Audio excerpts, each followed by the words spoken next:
Mayong gabi sa tanang mga kaigsuunan ug kahigalaan dinhi sa One Voice Christian Fellowship sa Dakbayan sa Iligan ug sa tanang mga makasabot sa pinulungang Cebuano sa Herald of Grace Covenant Bible Church sa Dakbayan sa Dasmariñas, probinsya sa Cavite ug sa tanang mga nagasunod sa atong buluhaton Luzon, Visayas ug Mindanao ug sa nagkalain-laing dapit sa tibuok kalibutan. Welcome sa atong panagtigom sa mga pag-ampo apan sa dili pa tuguting makapamalandong kita sa hambubo nga pamaagi sa pulong sa Ginoo. If you have your Bibles with you, please turn to John chapter 1 verse 7. Juan kapitulo 1 bersikulo 7. Ang giingon dinhi, miabot siya isip saksi aron mo testimonyo mahitungod sa kahayag. Aron nga pinaagi kaniya mutuo ang tanan. May the Lord bless the proclamation of His word tonight.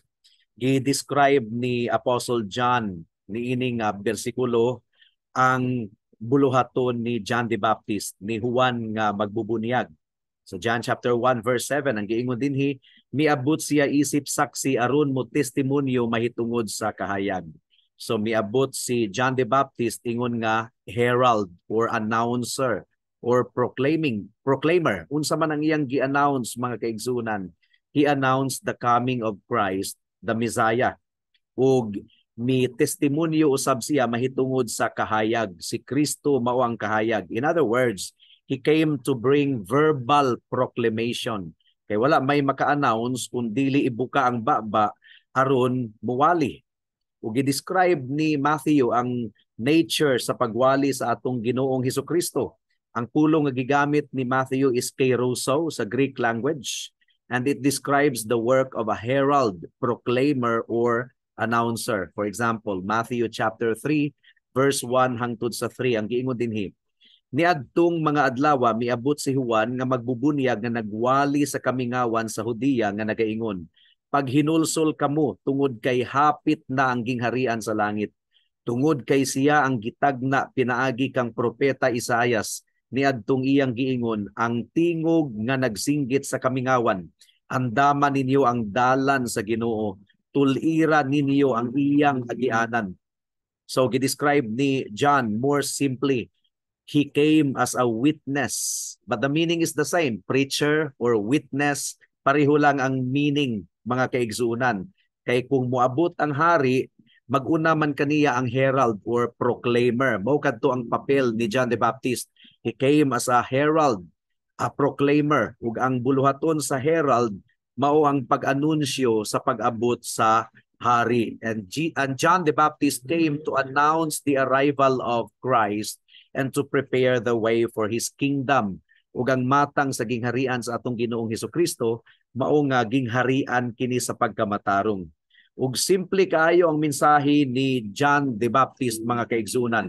Miabot siya isip saksi aron mo testimonyo mahitungod sa kahayag.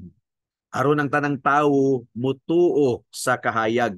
Ug gigamit ni John or ni Apostle John ang pulong nga tuo or pisteo or pagtuo 100 times. Ug mao kini ang purpose nganong muwali kita sa pulong sa Ginoo so that people will believe in the gospel. John chapter 20 verse 31 ang giingon dinhi, apan kining mga butangan hasulat aron mutuo kamo nga si Jesus mao ang Kristo, ang anak sa Dios, ug sa pagtuo makabaton kamo og kinabuhi sa iyang ngalan. Ug atong masayran mga kaigsunan nga si John the Baptist usa ka matinud-anon nga saksi sa atong Ginoong Hesukristo. And this is our confidence if we faithfully witness for the Lord Jesus Christ. Nga kung musaksi kita mahitungod sa atong Ginoong Hesukristo, makalaom kita og bunga, makalaom kita og ani. People will really believe in the Lord Jesus Christ. And believing and trusting in the Lord Jesus Christ, nagdemand nga kita mudawat kaniya ingon nga Dios ug hari. And this is why John's preaching recorded in Matthew was a message commanding everyone to repent. Niadtong mga adlaw miabot si Juan nga magbubunyag nga nagwali sa kamingawan sa Hudiya nga nag-ingon, paghinulsol kamo tungod kay hapit na ang gingharian sa langit. Meaning to say, dili gitik-gitik ang message ni John the Baptist. It was a serious message. It was a call for people to repent, for them to turn from their wicked ways in order to escape punishment ug madawat nila ang blessing gikan sa hari. Necessary nga sila mag-repent, maghinulsol, makasinati og radical change sa ilang kasing-kasing. And John the Baptist came preparing the way for the king. His message was that people will submit to Jesus as their king or they will be consumed by his wrath. Now, dili matag usa ka nato gitawag ingon nga pastor, ingon nga preacher, ingon nga magwawali, but all of us are called to witness or to testify. Ug makita nato kini sa Samaritan woman if we will read John chapter 4 verse 28 to 29. After nga gi-expose sa Ginoo ang iyang sala, after niyang nahimong magtutuo sa atong Ginoong Hesukristo, ang katong maong babae, she witnessed about the Lord Jesus Christ. She testified. Ang giingon sa verse 28 ug 29 sa chapter 4, mao nga gibiyaan sa babayi ang iyang banga nga puno og tubig ug miadto sa lungsod ug mitaho sa mga tawo. Dali kamo, tan-awan ninyo ang usa ka tawo nga nagbatbat kanako sa tanang mga butang nga akong nabuhat. Mao na ba kini ang Kristo?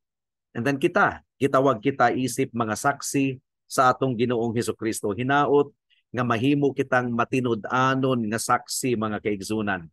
Now akong tapuson kini nga pamalandong with a quotation from James Montgomery Boyce. Ang iyang giingon, when Jesus Christ spoke to his disciples saying, "You did not choose me, but I chose you and appointed you to go and bear fruit that will last," it was evident that salvation consisted not so much in the fact that they had chosen him, but that he had chosen them and commissioned them and us to the task of telling others about him. An acceptance of this task was, many believe, the single most important factor in the astounding outreach and expansion of the early Christian church. All Christians, small and great, rich and poor, slaves and free men, made it their consuming mission to tell others about the Lord. Ug ginaot nga mausab kini ang singgit sa atong kasing-kasing nga ibatbat nato sa uban ang mahitungod sa atong Ginoong Hesukristo, ang kapasayloan sa iyang ngalan, ang kaluwasan tungod lamang sa grasya nga atong madawat sa pinaagi sa pagtuo sa iyang pagkamatarong ug dugo nga giula didto sa cross sa Kalbaryo. May we become faithful witnesses of the Lord Jesus Christ for the rest of our lives. Magampo ta. O labing gamhanan nga Dios, salamat kayo sa mensahe nimo niining taknaa. Among gipangayo o Dios ang bunga niini o hinaot nga imong ibutang sa among kasing-kasing nga kamay mahimong matinud-anon nga saksi alang sa among Ginoong Hesukristo. Dili mo tubo ang imong iglesia ug dili mo tubo ang imong buluhaton kung kami magtinapulan sa pag-testify about the Lord Jesus Christ. Tabangi kami sa among mga pag-ampo niining taknaa. In Jesus' name we pray. Amen. Amen. Daghang salamat sa pagpamati sa pulong sa Ginoo nining taknaa. God bless us all.